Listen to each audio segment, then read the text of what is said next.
every single night that I didn't win, that I wasn't up from the day, I wanted to kill myself. I started getting into gambling because I got into a bad business deal that I had no business being in. I got in with this guy that wanted to start a clothing company, a lifestyle brand, and he promised to make me rich, and he promised to do all these things if I only gave him money. And so I would give him money. I gave this guy like over 10 grand. I was paying for his car loan, covering food expenses, basically just helping this guy out in the hopes that, hey, this is all gonna pay me back in full and then some later on in life. Well, turns out the guy was just using me for the money, and when I brought up the issue to him, he threatened legal action with his dad and then took off. I filed a civil claims case, didn't do shit. Because obviously my name wasn't on the bank. My name wasn't on the bank account, so how could they tie me to it, you know? So I was just like, wow. To cover all that shame and guilt, I just said, you know what, screw this. You know, I'm gonna figure out a way to get all this money back because I need that money back. That, again, that greed, that actually, now that I think about it, and I've never said this before, but that started the chasing of money. That's where it started because I felt that I needed to get that money back right away. And that's what led to my downfall for all of my gambling. You know, when I first started getting into gambling, I was in the Coast Guard. And I remember we would pull into port every couple weeks, and I went into San Juan. It was actually Bonaire, which is one of the ABC islands. It's right next to Aruba and Carousel. I remember watching one of the guys that I was with play blackjack. I was just amazed. I was like, this looks so easy. All you have to do is do these basic strategy steps and then you win money. The problem is that he could stop whenever he wanted. I could not, and I wouldn't find that out until later. And I remember very clearly one of the things he told me when he was describing what you could possibly win. He's like, Andy, just think about it this way. If there's a pair of $100 Oakleys on the table, you could take another pair of $100 Oakleys and take both of those with the original $100 that you put out.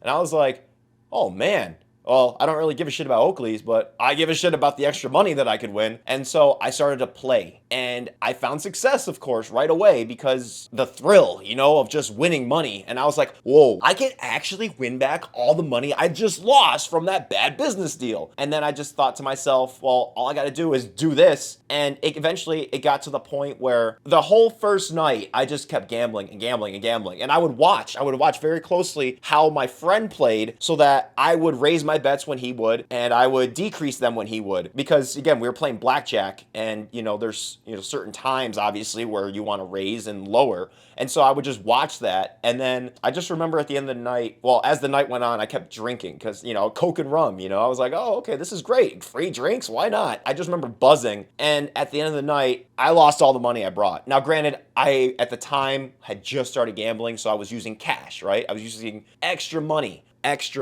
right? So money that didn't, quote, matter. So I didn't feel like it was a huge loss, but at the same time, I was like, well, I only lost all that money because I was trying to figure out how this game worked, and, you know, I was, you know, drinking, so obviously I couldn't think straight. And so justifying, you know, I was already justifying why I lost, how I could get up back that money that I had played with so that I would have my extra money back. Again, that started everything. I can tell you all the stories, but I'm gonna break that down into future videos because each story, each gambling session that I had can have its own story, its own 5, 6, 7, 8 minute video. I just wanna make this a broad overview of like how it started, where it led me, and then how I finally found recovery. Probably should have started with that. The gambling, it only got worse after Bonaire. So from Bonaire, we then pulled a couple weeks later into San Juan, and then I gambled more there. Oh, that's where it happened. Yes, and this is a story that I can tell again, but the important thing to note from when we were in San Juan was that I used to go to the teller, right, to withdraw money from my debit card because eventually all that extra cash I had floating around, poof, gone, lost it all. Of course, right? You know, I lost it all, so it's like, well, of course I gotta gamble more because I gotta get that money back now too, because I couldn't walk away. That's the problem with a compulsive gambler. We cannot walk away. You can't just simply win whatever. In Gamblers Anonymous, they don't talk dollar amounts, but here on YouTube, I'm free to discuss. You don't just gamble and win $100. You know what I mean? $100 to a compulsive gambler is like nothing. To us, to me, I have to win like tens of thousands of dollars to feel something and then some. Like that's what it took for me to actually like feel satisfied. And if I had lost that tens of thousands of dollars, I would keep gambling until I thought I could get it back, only to realize I never would. I would always be chasing till the end of time. And that's the sad part about compulsive gambling and compulsive gamblers is we think that we can win it back. We think that if only I can hit it this time, if only I can double down enough times, I will eventually win back all the money I lost. Not just all the money I lost today, but I used to think all the money I've ever lost gambling. I used to think I could actually win it back. And I deluded myself into thinking that. And that's what kept me going. That's what made me get up day in and day out. When I was feeling like shit and I was like, I'll never gamble again. I'm never gonna let this happen again. I would go right back to the drawing board, plan out, okay, I'm gonna win this amount. I'm gonna walk away once I hit that amount. And that's it. And of course, as soon as I hit that amount, and the problem was I was really good, and my voice cracked, at winning money quickly. The problem was I couldn't hang on to it. So I would win the money quick, and it would literally, sometimes I would win my goal. Like, so for example, sometimes I would say, okay, I'm gonna go in with $5,000 and I'm gonna walk away when I hit 10 grand. When I double up, I'm walking away. And I would hit that 10 grand within 5 minutes. Like that's how quick it would happen, right? Because I would be doubling and I would be, working with hundreds and then eventually thousands of dollars in bets. So I would hit that like really quick. And it was just me at the table gambling. It's the dealer and me. And that's it. Because I didn't want nobody fucking up my gameplay. So it was just me and the dealer. And sometimes I would play 3 hands. And sometimes I would go from 1 hand to 3 hands, back to 1 hand, just to mess around with things. And for the time being, sometimes it would actually work because I was messing with the deck. You know what I mean?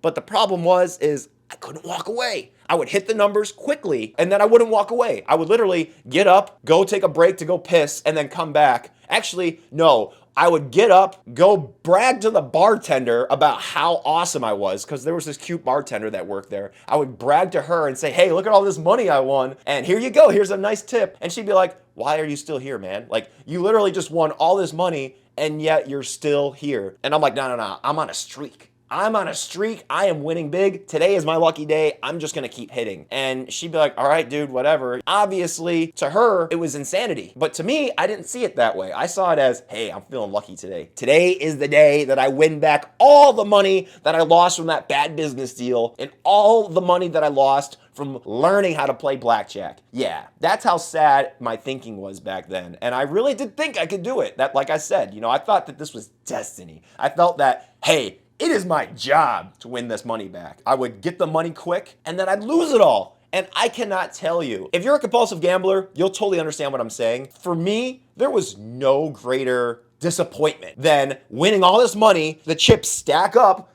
and then just watch it all deteriorate and literally like disappear by the end of the night. You start off the morning with all this hope, all this money, and at the end of the night, nothing to show for. And it's like, I literally just wasted 12 hours gambling today and I have nothing to show for. I literally am working my ass off because it takes a lot of brain power and a lot of stamina to gamble. I literally wasted all of that and now I have nothing to show for. So literally I'm working a 12-hour job, right? Working a 12-hour job and I didn't even get paid. In fact, I lost money, and not just a little bit, but like thousands of dollars in just one sitting. They keep track at the casino. So I used to gamble at the Hard Rock in Hollywood, Florida, which is right near Fort Lauderdale. And they would keep track of how much you won and how much you lost. And when I finally saw that statement at the end of my gambling binge, I was amazed. I mean, obviously the amount I lost was way more than the amount I won. I mean, I was in a deficit of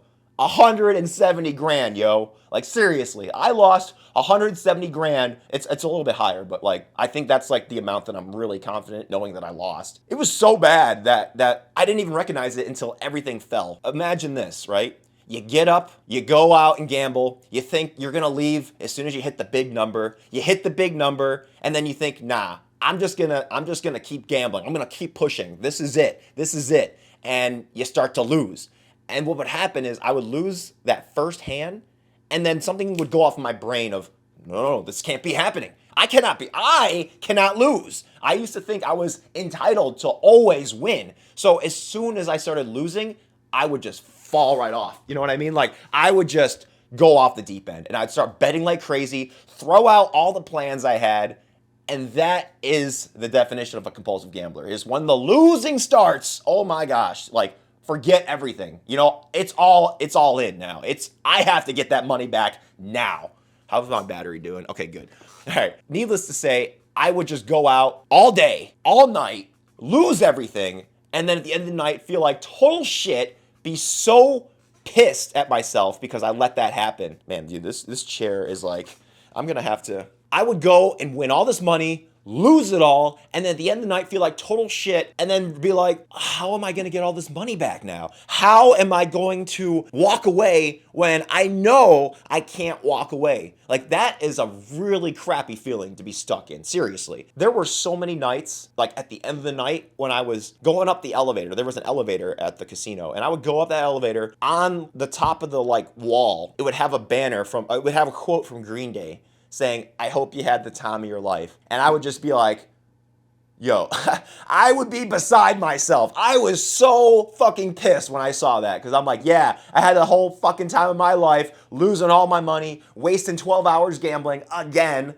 and realizing that I have to do this all again tomorrow because I have to get that money back. And I'm freaking out of, well, now I'm all out of money. How am I gonna get this back? You know, I would go through so many bank loans. I would go through so many credit cards, applying for credit cards, applying for loans. And it was to the point where I was running out of options, all right? And I just didn't know how I was going to get that back. And that fear, that feeling of just uncertainty and how I'm going to get that money back, that almost led me to suicide. And I'll tell you, and I'll be honest with you, there were many nights where I wanted to kill myself. Essentially every single night that I didn't win, that I wasn't up from the day, I wanted to kill myself. I lived at the time on the 24th floor of a condo in Miami. And every night I would think, well, what if I just jumped? What if I just jumped and ended all of this? And the only reason I didn't jump, honestly, is because at the time, and to this day, I'm still taking Prozac. And at the time, the Prozac just somehow, it's an antidepressant, and it just leveled me out to the point where somehow I just said to myself, I can do this. I'm just going to live to see another day. And I honestly thought if I jumped, I was going to survive somehow and be crippled for life. And I was like, no, fuck that. I ain't doing that. Something in me just said, you have to live. You have to figure this out. The first time I gambled, because I should have said this from the beginning, but there's two parts to this story. The first part is when I gambled the first time. That was for 6 months. That's where it all started in Bon Air. The second time was when I relapsed and then went out for 2 months and did way more damage in those 2 months than I ever did in those 6.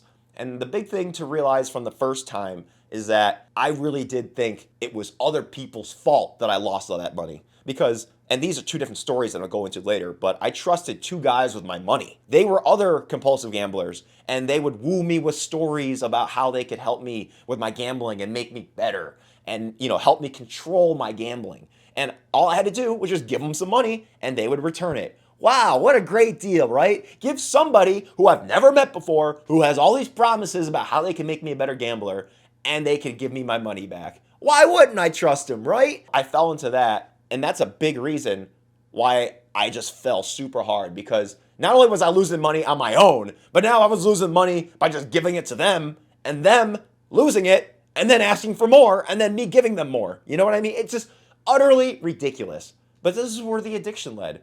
And so I can't judge myself from the past and say, oh, you stupid motherfucker, you shouldn't have done that. Well, I was so greedy and I was so blinded by that greed, I thought it was normal. And I thought at the time that was the right thing to do. And now, obviously, looking back, I know it wasn't the right thing to do. So once I got rid of those guys and I was just gambling on my own, I remember the last night I was gambling from the first time, and I was playing Baccarat, right? So another story that I'll get into was how I got into Baccarat through one of the guys that I was talking about who took all my money, or not all of it, but a lot of it. Sometimes instead of just the quick death with blackjack, I wanted the slow death with Baccarat. Now that I knew how to play, I felt like I understood it. I understood the game. And I was like, okay, if I bet this much at this time, study the patterns on the board, this is how I can maximize gains. I just remember that last night, I was sitting next to a guy who thought he knew Baccarat.